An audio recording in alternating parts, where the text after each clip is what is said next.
Well, good evening, everybody, to the Truth Proof Extra Special live stream. So, as you can see by the layout of the screen tonight, we've got some special guests in the room, and we are doing a reveal about where Wolflands is at the moment and how you can get it. So, welcome to the show, guys. We've got Paul. Hi, Paul. Well, that's all good. How are you? Yeah, we're hearing a lot of feedback, Paul. I don't know what's happening at your end. You're not hearing it now, are you? No, it's gone now. Thanks for That's that. it. We normally do every live stream. I have to mute that volume, but all good. Nick So and yeah, Jessica Pym, welcome to the show. Hello. Hello, thank you. Co-music writers, producers, and also Mick Park, co-writer, producer, hello. and everything else thrown in there, Mick. Welcome to the show, Mick. And we've got the Revenant, who's a great contributor to our live streams every week, and he can contribute to a lot of what Wolflands is all about. So welcome to the show, guys. And well, we've got something to announce, Paul. So I think for everybody who's come into the stream, and then we might have some newcomers onto the stream, we've done a film called Wolflands. And if you can tell people a bit of a synopsis around that film and give them an insight into what it's all about, Paul. Yeah. I didn't know we were going to be doing that, but excellent. Well, but I ought to know, didn't I? So yeah, it's a film, a cryptid-related film. Strange creatures that people claim to have seen in forests, moorland, even closer to towns. And when I say claim to have seen, our witnesses are absolutely 100% genuine and bang on in what they're putting across to us. I mean, we've actually spoken to people who aren't included in the film and omitted some things because it's just not as good as what we thought it should be. Let's leave it like that. But no, the people that have contributed to the film, you probably work it out. I mean, one of them sat in this chat now with us, and the rest of them, the lads from Rotherham, Skinning Grove, all around this area, it's just been a massive help. Wolflands couldn't have been made without you, and no less so than Mick Park, Nick and Jessica Pym, who've contributed with music. Yeah, Mick wrote the lyrics. Jess and Nick have teamed together with Mick and they've produced this music. Perhaps we ought to start with them a little bit, really. And well, yeah. Well, first of all, we're going to go for the reveal of what we're going to reveal tonight, which is what everybody's waiting for. So this is what this little magic box is going to do for us, Paul. no, thank So you. while I switch it on, and it takes about 3 minutes to boot up, perhaps we can tell people what is happening with Wolflands. Okay, so it'll be on the screen now. Yeah. Well, we've kind of just done that, but yeah. Well, what's happening with Wolflands is we're finished, aren't we? The film's complete. Right. So I'd like you to just put through in background. If you want to put your screen on full, less people can probably just get a bit of a better view of what we're looking at. So it's out on Amazon Prime, and there's the DVDs also and the Blu-rays, and yeah, it's there for people to purchase. Just tell us a little bit about it, Les. Don't put me on the spot. Yeah. So there we go. Amazon Prime. You can type that in Amazon Prime today, and you can rent the film for, I think it's $3.99, or you can actually buy the film for $9.99. Am I right, guys? Something like that. Yeah. So that's available now as we speak, which is great. Now the DVD and the Blu-rays that you can see in the picture, they won't be available until the 28th of August. Because the DVDs, Blu-rays that we have produced, they are of limited supply, and they are going to the expo show, the show in Manchester, on them just before them dates. So that's going to be good there. So anything available will be available on the Truth Proof website after the 28th of August. So if you want a Blu-ray and a DVD, that's where to go to put your orders in. In the meantime, go straight to Amazon Prime, and you can either rent and or buy the video from there as of now. So that's the news, and so yeah, and I'm back on screen. Do you want us all on, Les? Because you've muted your sound. Yeah, we're back on. There we go. There we go. We're all back. Yep. So that's where we're at with it. But let's just jump into music, because I think everybody who's listened to it, there's people listened to the film prior to releasing it because we've wanted their opinions, and everybody's commented on the music because I think it stands alone. It could be taken out at film. So how did we begin with this music, Mick? We'll go to Mick Park first. Well, I've known you now for over 3 years now, probably pushing 4 years. I've always had an interest in this subject, and outside of like the music I've done, we've done a few things for different films, some big sort of Hollywood films as well, but nothing quite on this scale. And when you told me you were working on this project, I thought it'd be a really good idea if we could maybe, at the time, was come up with a title music, and that's all it really was initially. And then me and Nick got in the studio, came up with an idea. He told me roughly what the subject matter was. And then I thought, well, maybe we should get Jess on it, because I'd heard some demos with Jess that she'd done with Nick, and I really liked the voice. And I think it would work really well. Kind of got that like ethereal, kind of mystical sort of tone to a voice, and it worked really sort of the subject matter and the voice would work really, perfectly. So we came up with a rough demo, sent it to you guys, and then straight away you said you really liked it. So we worked on it a little bit more, expanded on the idea, and then you guys obviously filming Wolflands, and then it sort of transformed from that to actually doing the score on the film, which is something we've never done before. And Nick and myself realised in a short amount of time that it was such a massive undertaking. I think initially the film was nearly an hour and 45 minutes, and it was going to be too much work for us. So obviously we're doing music outside that. So we quickly learned that, we should maybe bring in some other people, and the obvious choices were Nick and Jess. And we, I think Nick are kindred spirits from another world. So they really hit it off musically, all the technical side of it. And it was it half the time of the actual processing of the music, and it was obviously Wolflands wasn't finished, so we were kind of like writing music to stuff that wasn't even there. So we had rough ideas where certain parts of the film had certain subjects, so we were kind of tailoring the music a little bit more to that subject matter. And if you listen to the title music, it's got a real sort of Celtic, I won't say Viking, but that kind of, tribal sound to it. And I think it was important, particularly with the subject matter. And it just really went from there, really. And it was a long learning curve, I think, for all of us. Yeah. And it was a lot of sleepless nights and a lot of long nights as well. But we got there in the end, and we're really happy with it. Yeah, well, I know that we are as well, Mick. And I just want to, for anybody listening to this, and obviously that's not Mick who's saying Nick. Nick Britton is the guy that Mick Park, who we've just been talking, works with. And the other Nick here is Nick Pym. So there's two Nicks, so it gets a little bit confusing. But you sort of work together and produce this amazing piece of music, and everything's bespoke to the film all the way through it, isn't it? Yeah, it's a proper score. Yeah. How difficult did you think it was, Jess and Nick, when you became involved with music compared to what you normally do? Well, yeah, it was a big challenge, wasn't it? Absolutely. I mean, in terms of scoring a film, never done it ever before. Working with motion picture and sound was something that I've not really done a lot of. Again, my sort of background's mainly working with just sort of audio itself.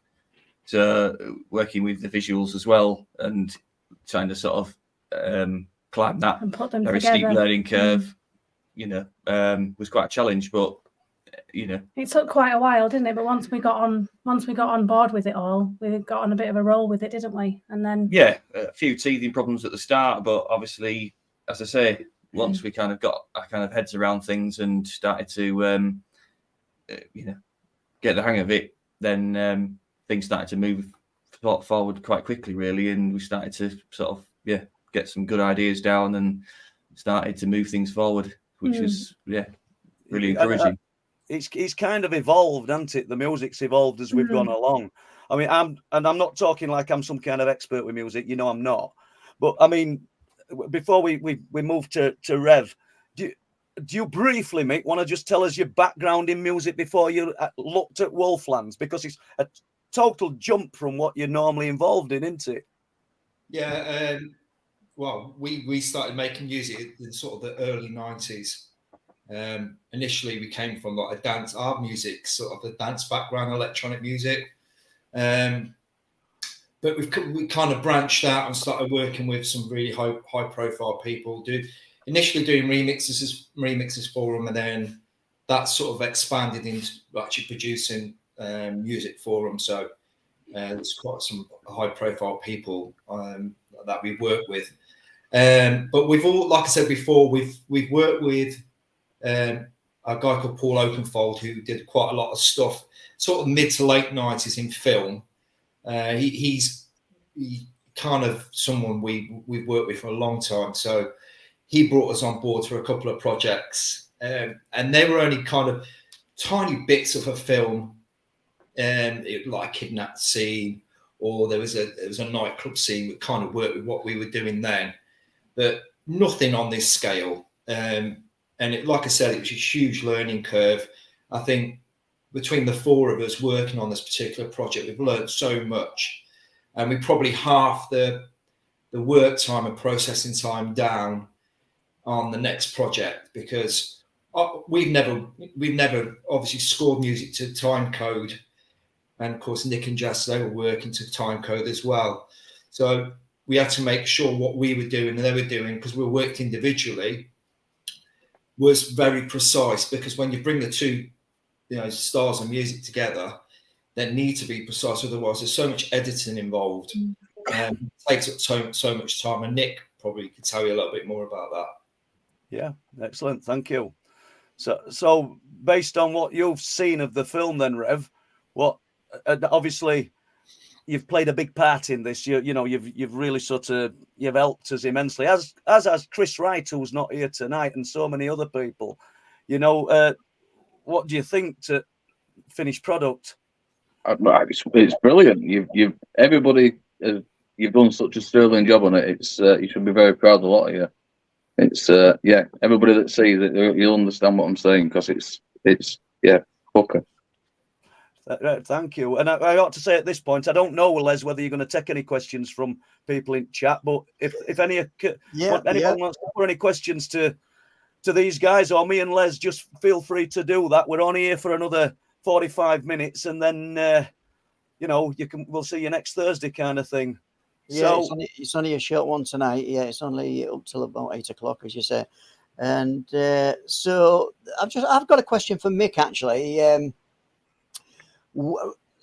You kind of came on board at first, you said, and then you saw the enormity, the scale of it. It must have hit you like a brick wall, Mick. Well, in my head, I thought it was only going to be an hour. I didn't know it was going to be a Ridley Scott production, pushing like 2 hours, 3 hours. So that quickly dawned on me, the enormity of it all. But, we were all in, and I've known Paul, class him as a good friend now. So, I didn't want to let anyone down. And we got, like I said, I think Nick and Jess brought so much to the table, and then they had quite a lot of really good ideas, and that's always good. Particularly moving through the film, you don't want it really, you want it to kind of move with the actual storyline and the subject matter.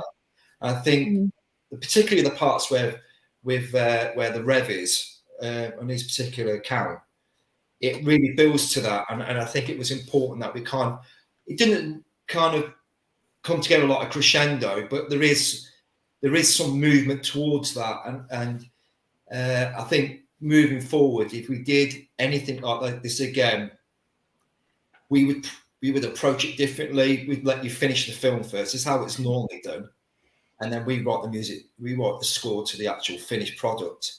not working in tandem, because obviously when you guys are editing, then that obviously changed the things we were doing, particularly with like vocals and songs and all that kind of stuff we wanted to do.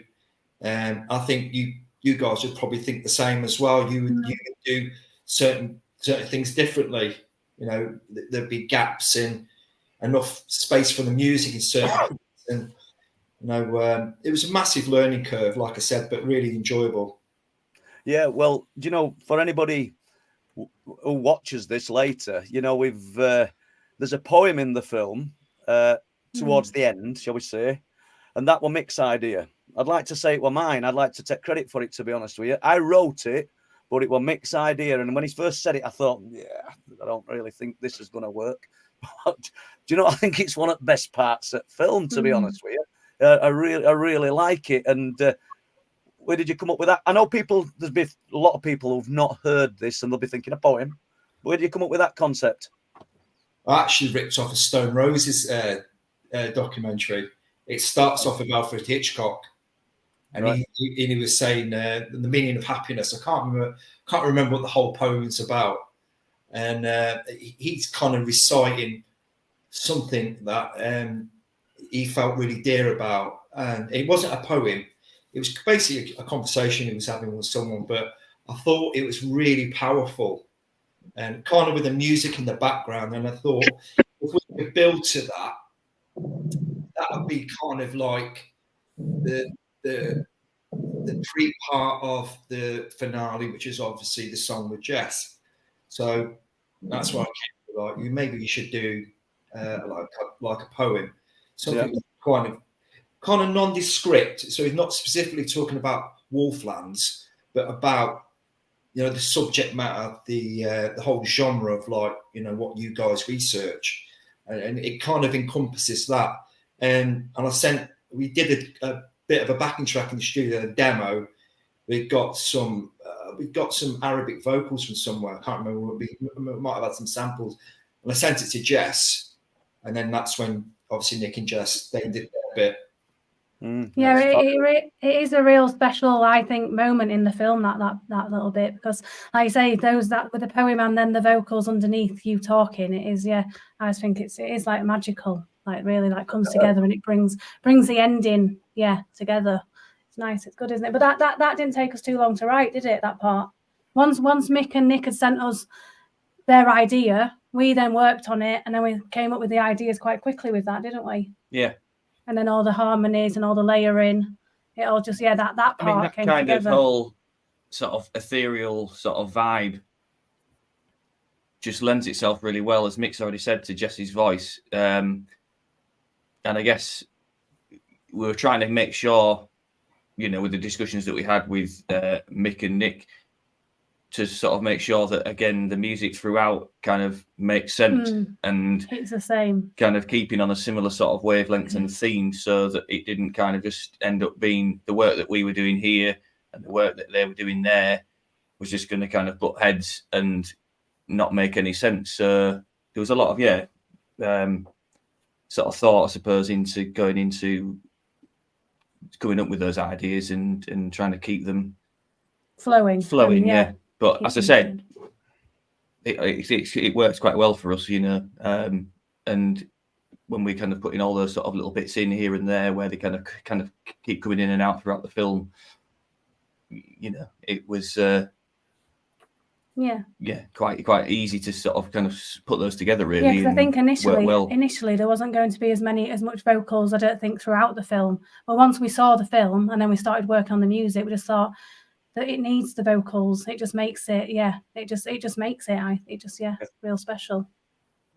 I tell you what, Rev, tell me if I'm wrong here, Mick and Nick and Jess, we'll get these right, but Nick and Jess started at the front of the film. Mick and who he works with, Nick Britton, started at the back, and they met in the middle. Can you see any difference in music? I can't. It shows how well they've gelled and worked together, these four people. Yeah, no, it all flows. Yeah, it's seamless, isn't it? It's I didn't know that you'd work like that, to be honest. I thought you'd all done it together. So yeah, that's amazing. Well, there's it's the distance involved, really, guys, isn't it? I know that everything's just an email away, but they were busy working away. Yeah. Better position to tell me than me saying this if you wanted to, but that's how it's worked, isn't it? Yeah, but I mean, as just to jump in there, I mean, like themes that we'd kind of come up with, and little vocal lines. You know, Mick and Nick very cleverly sort of, you know, realised that works, that's going well. We're going to put that there. We can use that, and so they kind of, you know, as I say, we all discussed it and communicated it back and forth. But yeah, you know, Mick and Nick went on to use sort of some of the vocal parts further on in the film.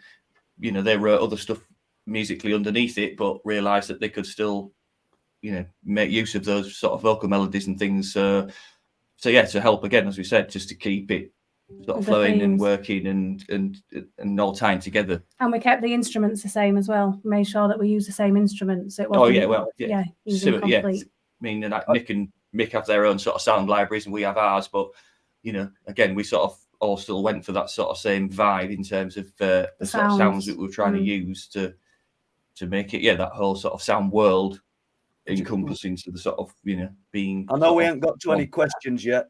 Sorry to butt in, Nick. I know we ain't got to any questions yet, but I've just seen one, and it's sort of it's on track for what we're talking about. And I see that Luke has just said in chat, will their music be or a stroke soundtrack be available to purchase? I mean, that's down to you guys who've done music. Have you guys had any thoughts on that? Because it's incredible. I'm sorry for bragging about it, but it's added an absolutely brilliant element to film. It's something that we've not really discussed.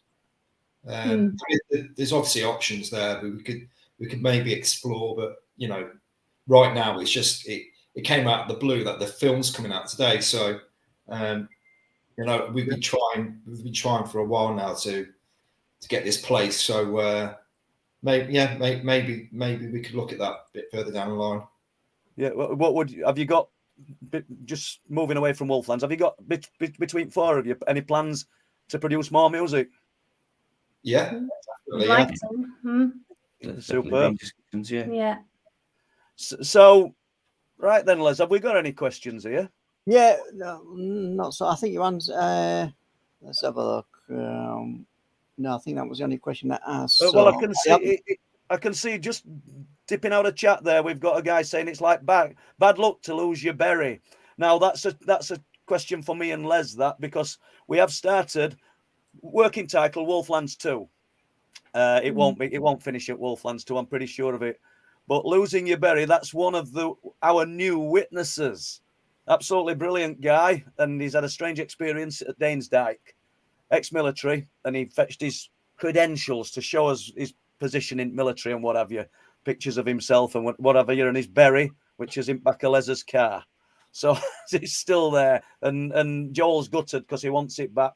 You'll probably get that next week, mate, because we are going to be resuming and starting a bit of filming. Yeah, go on, Les. Yeah, can I just bring us back to like the time period of when we got all the film bedded down to one particular time, and we've took 3 years in editing this film, and we had 1 or 2 stories around the main film, but we ditched a couple of them stories, didn't we, Paul? Yeah. But it was only 12 months ago. This is kind of where I'm coming from. It was only 12 months ago or less that we actually got the final length of the film bedded down. So to get the music done in that period of time, I think it's been absolutely remarkable. Yeah, too right, yeah. And I mean, you work with music a bit yourself, Rev, don't you? So you'll know the task that's been involved. Yeah, well, it's hard enough recording music with everybody in the same place, but to do it like... Hold on, go on. We lost him. He'll be back. I'm here. He's back. Hey, yeah, it takes a lot of time and a lot of patience to do it in that manner, and yeah, fair play to you all.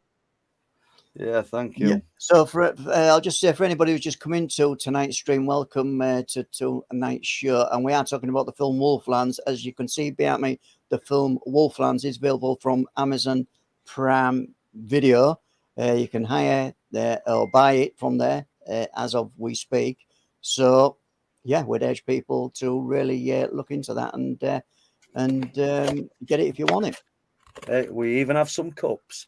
Well, yeah, we've got cups, merchandise, yeah, and these physical things, the Blu-ray and How good is that? DVD. Yeah, No, these won't be available until the 28th, but you can still put an order in. Kind of put an order in now. I would think And- so. Or they can email me. All right, email the website truthproof.uk, yeah, and after 28th we'll be sorting that out. So yeah, all good. and I don't know if people can see it or what, but there's some absolutely amazing artwork, Paul, on the front, isn't he? Yeah, and with And, Jason Davis, who's done the Jason cover. He Davis, did the yeah. cover for The Night People. And if I get the other one, let's have a look. If we look on the back, we've got some 5-star reviews from some very prominent people. Yeah, it's a nice review from Ken Gerhard, Whitley Strieber, and Howard Hughes. We could have put more on, but we haven't done, so that's good. Yeah, we ain't got room on there, unfortunately. But yeah, we could have put more on. And So yeah, sorry, Paul. Yeah, you're run with it. No, I'll just jump into Revy. And so when we started this 3 years ago, had you any idea? Well, no idea. I don't suppose anybody has had any idea we're going to be 3 years down the line. But what did you think initially? You just want to share this incredible experience? Yeah, it was for me. I'd seen you on YouTube, and I thought my story, my account was likened to other accounts that you'd had. So yeah, I just kind of thought it was in the same area. So yeah, see what you thought of it, and yeah, no idea that this all was going to sort of start off. Well, that's true, and I mean, and what happened to you? As I say, happened. What you experienced? Were in, let me get this right, 2002. Am I right? Yeah, something like that. Ended 2001, 2002, I think, yeah. something like that. Yeah. And little did you know, as we've pointed out in documentary, Tony Dodd had been in them same forests and them same areas, looking for unusual creatures and talking to people about strange events, light form phenomena, UFOs. It's all kind of tied in. I mean, if you'd have met you back in the day, you wouldn't have been in Wolflands, I don't think. He'd have beat us to the punch, wouldn't he? Yeah, it's interesting that there was other stuff that's been documented happening at the same time that I was unaware of. So yeah, it's but everybody's going to have to watch out and see what it's all about. I guess. Of course they are. Yeah, that's true. So I'll keep looking. Yeah, for these. I've got some questions here, Paul. If you want me to run through, Yeah, Steve O71, welcome, Steve O, to tonight's stream. It's only going to be a short stream tonight, guys. By the way, is there still more stuff you could have put in the documentary, and are you adding bonus footage? Well, funny you should talk about that because we were talking about bonus footage today, weren't we, Paul? Yeah. And yeah. There's no bonus footage exists as such, but we are sat on some footage, and some of that actually probably might make its way onto the Blu-ray, and it's not going to make it onto Amazon Prime. I want to thought, but there is room on the Blu-ray to add bonus material, so we're looking into that. And but I want to say. There's any new stories going to be in that bonus material, it'll be, consisting of some outtakes and some extra footage that didn't appear in the main film. Yeah. And I noted earlier when we began the stream, and I were talking about some things, how credible these witnesses are, but we'd omitted some bits of material because we didn't think it quite were up to speed, should we say. But I need to correct myself because there's a few people that we've not included in Wolflands because they didn't fit the criteria of what we were filming. But the new documentary is it's expanding, and we're moving into an urban setting. So such as Shane, who's not in the film, just in case he watches this, I don't want him to think that I've done him a bad service by saying we've removed some stuff. Shane will be included. No, we are seriously considering redoing his story, aren't we? And and it's a story that we've already done, and we kind of omitted it simply because it was a little bit too close to town. But we've got even more stories. It's just incredible, to be honest with you. It just grows and grows. So, right, what's this about? I can see a question here. Who came up with the front cover main idea? Okay. Did you want to go with that, Les? It's up to you. Yeah, well, we tried some ideas of our own, pretty much late, really. Well, this year we tried getting some cover design together, and you know, and we thought, and we sat looking at, well, as you can see on Paul's wall, behind Paul, there's the book. Which book is that one, Paul? That's The Night People. There's Night People, yeah. The Night People, and I'm looking at The Night People about Paul, and I said, well, what about Jason Davis? Now, Jason Davis is a fantastic artist who did The Night People's front cover. You can see behind Paul tonight. So we reached out to Jason, and he did us proud. Yeah, we gave him idea of what we wanted, but he's done what we want, kind of thing. I wanted that big shape because this kind of represents one of accounts in book, really. Yeah. So yeah, all good. It's sort of worked out fine, and what can I say? I'm thrilled to bits. I might not sound it, but I am. Yeah. So so let's just jump to Mick for a moment. He's probably thinking, "Oh God, what's he going to ask me now?" But you watch a lot of films about the unexplained, Mick. I mean, that's how we came to get to know each other, basically, isn't it? Because you'd watched podcasts or listened to podcasts, watched a few documentaries. But I'm right in saying that you watch a lot. Is Wolflands different in your opinion? An unbiased opinion. Don't glorify Wolflands. If you can ever be unbiased, yeah, go for it, Mick. I mean, that's all I watch. I don't watch terrestrial TV.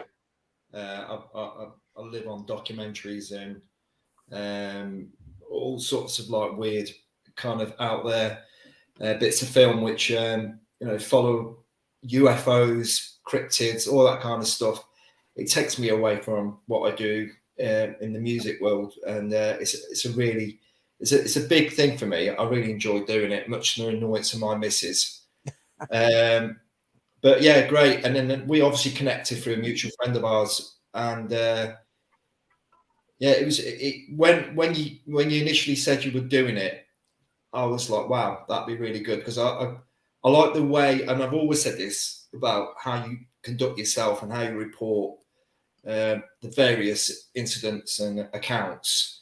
You do it in a certain way where it's not like an interview or anything like that. You just present the results and that's it. You make your own mind up. You're not pushing, as many of these other channels do, their agenda, their narrative, where obviously their big thing is obviously bringing people back to the channel. You don't do that. You present whatever it is, and it's up to you to make your mind up. And that's one thing that always sort of I really sort of admired about how you do your research. But when you said you were doing the film, I thought, wow, this could be really interesting. When I saw the initial first rushes of it, and especially I think the editing as well, Les, obviously down to yourself, was really good. And I said the way you kind of went back and forth with the different stories, you kind of got a taste of something and then it went on to the next thing. And I thought that was really interesting. It was kind of edited like a film. And then it expanded into like, an hour and 45 minutes, which obviously you edited down. But I really, really enjoyed it. Before we'd even done the music, I was really captivated with the accounts, particularly the revs. Paula told me all about you, and you kept saying, you got to check him out. And so checked out your music and all the other stuff. You're a very creative person. But I thought your account was fascinating. And for me, I would love to be in that position. A lot of people would be terrified, but I would love to sort of, I've been up to Bempton many times with Paul. We've experienced a couple of little things, but I wouldn't say, that was a defining moment. There's a hill up there. I'm fascinated with that. We call it UFO Hill. We actually spent a night sitting on the hill. Nothing happened. And yet this is the place where you and I can't remember what's his name. What's the guy's name? Lee Hayward. Lee. That's it. Yeah. Saw this Volkswagen-sized glowing ball. I wanted to see that, but it never sort of works out that way. And I think particularly with this subject matter, it does it when it wants to do it. And yet we went up on another occasion and I filmed you with an EMF meter, and I kept encouraging you to say, ask questions. And, Julie responded, and there was no one there. It was literally on a cliff edge. There's nothing there at all apart from a wooden fence. So that was fascinating. But yeah, I love all that. Yeah. Do you know it, Mickey? It really did respond. I was blown away because we've not featured. Featured's a big word. We've not really used the EMF meters on the live streams or talked about them. Yet me and Bob Brown, and Bob's probably having a listen to this now. We've taken them up for years and years and years, and it were only the last few weeks, the week you came and a few weeks before, because we try them most nights and they just sit there doing nothing. And we were asking it questions. Now we're blown away because, I mean, anybody who wants to go on to one of these shorts that we put on, it's Mick that filmed this, and it's actually responding to the words. And there were a lot more than that, Mick, weren't there? We only used it. There was quite, leading up to that bit, as we got to the entrance with the gate posts, where obviously the para guys, they had their werewolf experience. As we got to that area, it was happening all the way through, and I hadn't really thought about filming it. I just had my torch, and I was about 3 or 4 meters away from you. It wasn't picking up the torch. I was watching what was going on, and I kept encouraging you to keep asking questions. And that's what frustrates me. I know we've had this conversation before, where you see like this, the History Channel, Discovery Channel, and all these channels, and you're obviously piling in a lot of money, investing into all these different like Skinwalker Ranch and all the other programs are on at the moment. There's a lot of money gone in there. Yeah, I follow all these channels and what you're experiencing and all the accounts you're collating up at Benton and the surrounding area absolutely eclipses what's going on there. And there's so much that's gone on there. So, luckily, I'm privy to a lot of stuff that does go on that obviously you can't discuss with the public. Yeah.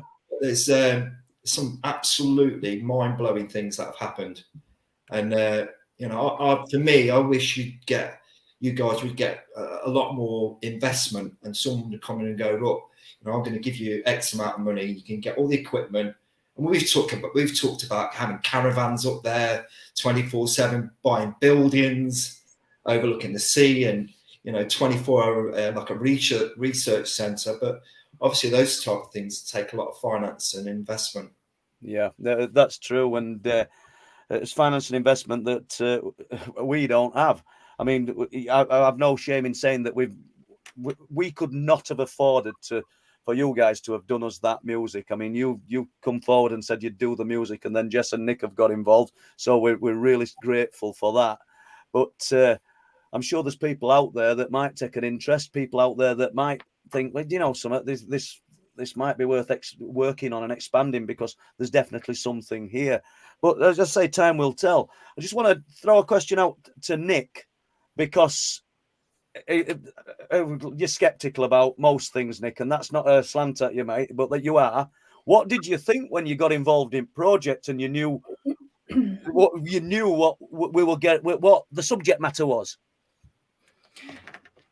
Well, to me, it doesn't really matter. I mean, I just have such a love and passion for, being creative, and especially in sort of the recording and production sort of side of things. So to me, I guess it's just another project, I mean, but I do find it really interesting, and having now watched the film quite a lot over the time that we've worked on it, I've really, I wouldn't say that necessarily my views have changed, but it definitely kind of, interests me, and I sort of think it's, it's really, it's quite. Yeah, well, jumping from Wolflands just for a moment, we went to Scotland last week. We went to Rosslyn, and we got myself, Mary, Jess and Nick and Noah, who's downstairs somewhere, I would imagine. Don't know what he's planning, but he'll be up to something, no doubt. But whilst at Scotland, we stayed in a house. I don't think there's any crime in saying College Hill House. Right next to the chapel. The garden wall separates that house from Rosslyn Chapel. Absolutely incredible location. Turns out the house was haunted. I didn't experience anything. I know that Jessica did and Mary did, and everybody in Rosslyn, not everybody, but the staff at Rosslyn Chapel told us it was haunted. The gardener said it was crawling with ghosts. So an interesting experience, to say the least. But what I want to get to is, on one of the nights, we took a late night walk up past the chapel and down towards the glen. And the only thing that I saw of any interest, apart from the incredible carvings in the chapel, was a sphere of light that appeared to just land on the wall and go along the top of the wall. There was me, Jess, and Nick. I'm not sure if Noah went. You'll have to correct me. Yeah. Was he there? It was there, Yeah. And I just said, "Did you see that?" And Nick went, "I saw it, yeah." And you didn't see it, Jess. No. And I said, "What do you think that was then, Nick?" And he went, "Well, I don't know. I wouldn't have even said out if you hadn't have said out." And I find not your attitude, Nick, because that sounds harsh, but the people do. It's almost as though it's I think as I said, I kind of looked for a logical reason for why that might have happened, rather than sort of letting myself get into kind of a sort of, wow, that could have been maybe this or that or whatever. I think I'm just sort of, in my mind, looking for a logical reason of what it could have been. So I, like I say, the first thing that came to me was there was lights, obviously, illuminating the chapel and coming in from various angles. I just thought, it's an insect. It's just flowed across. It's reflected some light, and that's what it is. That's just where I approached it from. But I'm not saying that it can't be anything else, and it's not anything else. After analysing it, I put it together in my head. Do you think it was quite a big flash of light, weren't it? Well, I suppose it was enough to kind of catch my attention. Yeah, kind of caught it out of the sort of peripheral vision, just sort of outside the corner of the eye. But I couldn't have told you what shape it was, or it was bright, but I couldn't have said what sort of, because you sort of described it as being a sort of a ball of light again. Or to me, I saw a ball of light. There was a tree. Yeah. There was a tree. I couldn't have said it was a ball of light. You what? Sorry. It just was just. I said I wouldn't have said it was a ball of light because I didn't see it well enough to be able to make that. No problem. But that description, but no, I definitely saw it, and I aren't going to deny that. What it was, who knows? I guess that's why it's unexplained. We'll never know, will we? And like you said, it could have been a big moth, but I don't know. But interesting nevertheless. Yeah. So, can I just come in at this point and say thank you to the super chats that are coming tonight, Lee Roscoe and Natural Ginger, as you can see on the screen there, and. Yeah, and I think there's another question here. If you want that a little bit later, or do you want to talk about something else, Paul? I suppose it's because it's only a short show tonight. I'm thinking this question from Steve071, which was for me and you, Paul, but we can extend this to Nick, Jess, and Mick. What is the one thing you have taken away from the last 3 years on compiling this film? And that was for me and you, but obviously Nick and Mick and Jess come in with their responses of what they thought it was. I think, well, I'll start then. Now, if you want, I think biggest thing I've taken away is that I haven't actually done time for killing Les. Because we've had some fair arguments whilst making the film, and he's probably thought same. But we've come through it, other side of it, and it's all good. Well, like I could say likewise, Paul.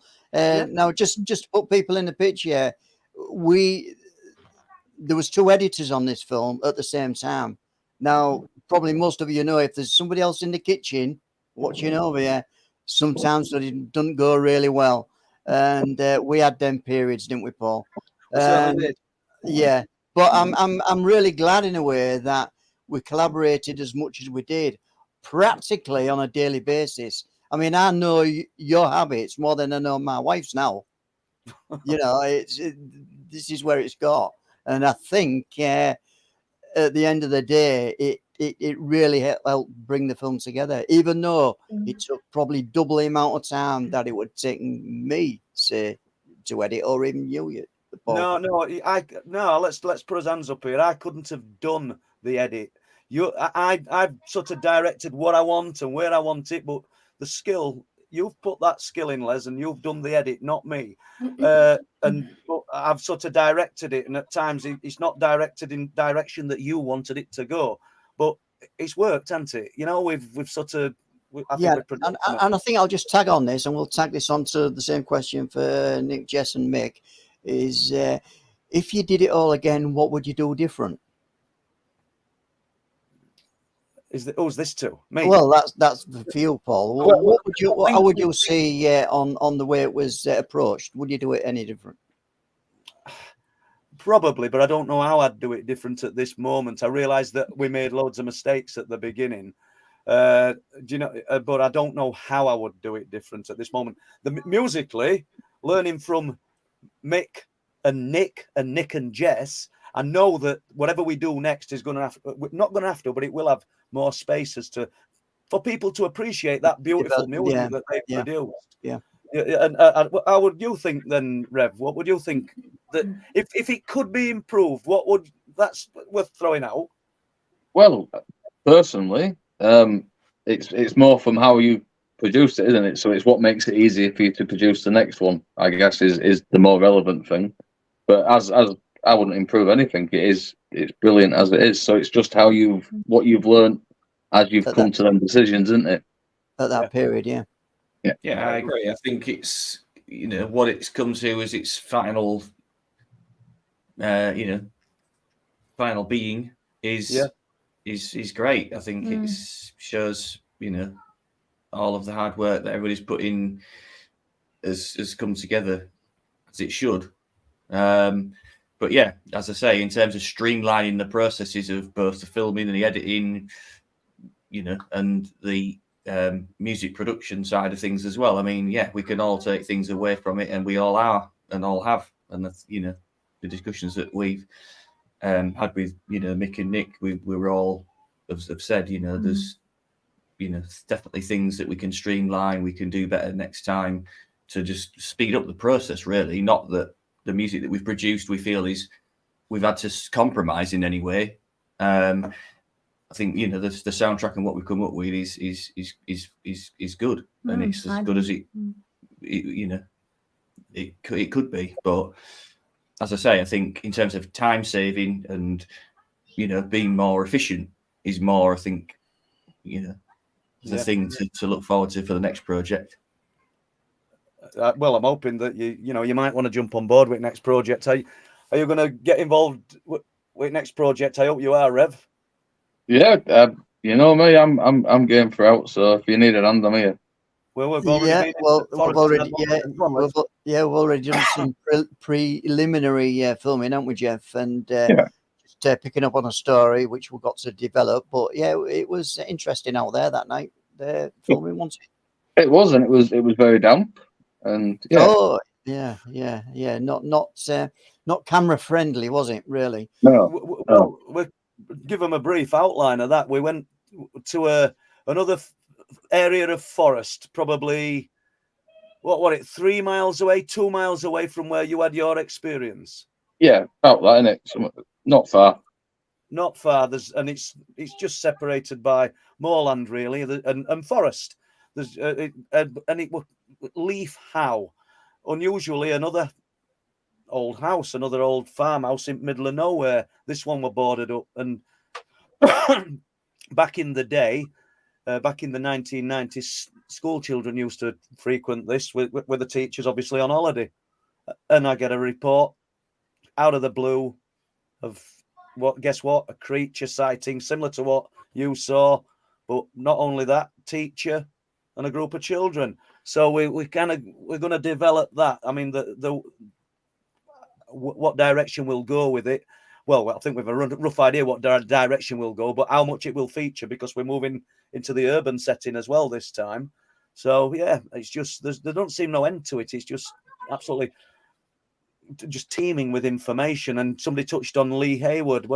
Yeah, well, Mick earlier, and near that hill at Bempton, and Lee's an absolutely first-class witness who's really articulate, really switched on.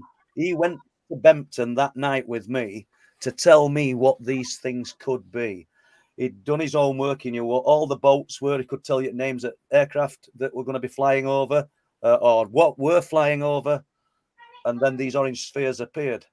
I'm not saying they appeared because Lee arrived, but it's strange. It's almost like it's to order. And when Mick said earlier that he saw an orange sphere the size of a Volkswagen Beetle, that's exactly what Lee said. The influence that the light was giving, and that's in the field with us. I mean, And go on, Liz. Yeah, and to see more of that, rent or buy the film. Amazon Prime, folks. Yeah. This is why we're here tonight to promote. Well, it is, but it's good just to. Yeah. We can't just say rent or buy the film. Well, you know what I'm like. I undersell everything. What I do, don't I? I know that, because some of the footage that I've acquired of at last, I don't know, 2 or 3 years that I'm sitting on, and I don't mean it's the smoking gun. This is the proof.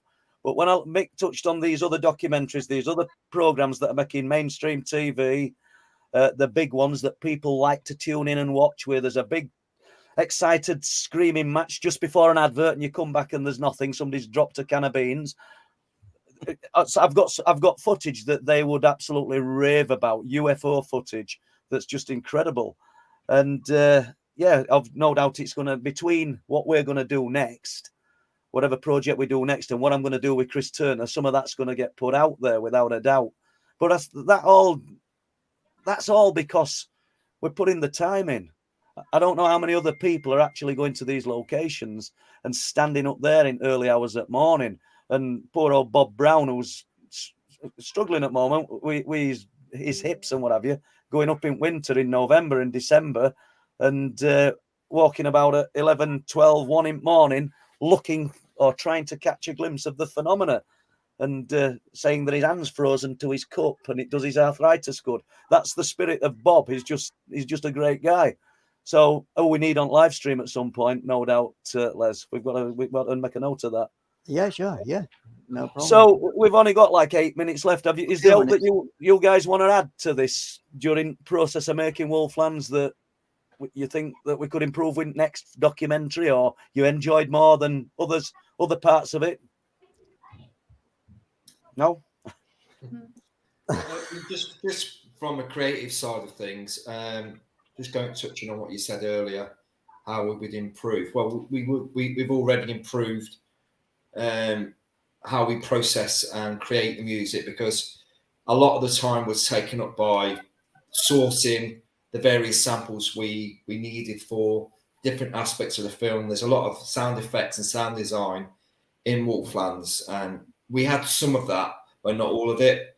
So we've now got the samples and the palette to actually take that to the next project. And Nick and Jess and Nick and myself, we've got a good library of music, and I know since then we've got a really good string library, 3 or 4 really good string libraries, and I think we can definitely carry that over to any sort of potential project, and it will cut down a lot of time.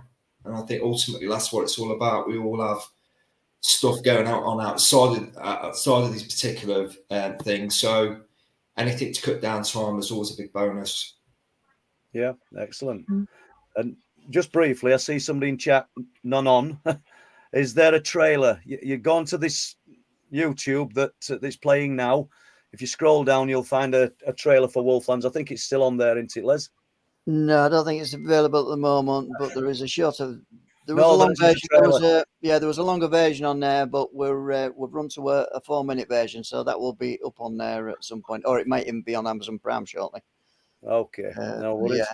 So yeah, I mean, our main battle, just for anybody who embarks on filmmaking and pushing films to distributors, we approached with the help of Mick, a couple of distributors, and it was just waiting an age for responses, wasn't it, Mick? Yeah, very, very frustrating, particularly with, you know, publishing houses and distributors outside the UK. Obviously, they're on a different time zone, and they have multiple offices that they've got to clear, you know, the film through. So it's like I said, the whole thing was a real learning curve, front to back, and I think like moving on to the next project, it should be a lot more, you know, fluid, and problems we face together, we shouldn't really face again. Oh, excellent. And go on, Les. No, that's it. If you want to add anything there. No, just and that there's Paul in the. Oh no, my screen's gone black. That's Andy. Jim Woolard says I can't see it on Amazon. It is on Amazon. Type in Wolflands the documentary. Amazon Prime. I'm sure you guys have seen it as well. So yeah, it is there. Yeah. Well, I hope they ain't took it off already, Paul. You know. That would be fun, wouldn't it? And I'm just going to come back to what Mick says. Some of the distributors had actually seen the film, and I'm sure it's not going to be a case of when the Beatles went to different management and they got rejected or different, you know, and they regretted it for thereafter. Well, we got a favourable response from them. That's best we can say. We didn't just get a thanks, but no thanks. Yeah. So yeah, I'm quite happy with that. And as I say, moving on, I mean, the harmonies and everything that's in this film. I mean, I don't know whether we're going to be on a similar theme with others. I just think the tempo maybe have to be different if we're in an urban setting. I don't know, but that'll be over to you guys. Assuming Mick's got the time as well, you know, to get involved and yeah, I think. And I noticed brought up earlier about a soundtrack available, and and you went delved into that so much as you said, Mick. But that would, you know, I'd buy it myself if it was available. I'd buy the soundtrack. Mm-hmm. Yeah, we can look into that. I know there's different platforms we can use, so it's actually I think it's compiling it, because obviously when you do a score, it's about cutting and editing, and but the problem we've got now is we're moving studio. So once Nick has got his new property, the studio will be moving. So like I said to Paul earlier, we might be out of action for 6 months, and maybe longer, because we have to build, you know, the entire room. So we'll have to see. But if it's an easy process, then we'll definitely do it. Yeah, fabulous. All right, so we've just got some final comments then, Paul, and then we've got to go. Well, final comments are from me. It might have taken us 3 years. Well, it's over, I think, but we've got there in the end. And thank you to people like Rev, Nick and Jess, Mick, and you guys for supporting us in the chat, and we're going to watch this afterwards. Really appreciate it. I hope you like the documentary. I guess the proof will be in the pudding. You guys will tell us if you don't. But I think on the whole, I don't think you'll have seen anything like this one. So yeah, let us know what you think. Any comments, Rev? Where can we see it again? Yeah, all good. Amazon Prime.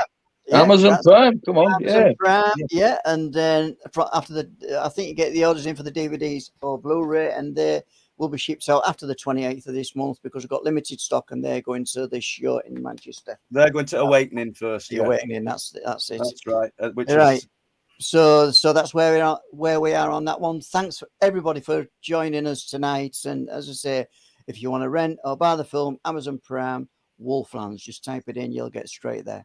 And just enjoy the film.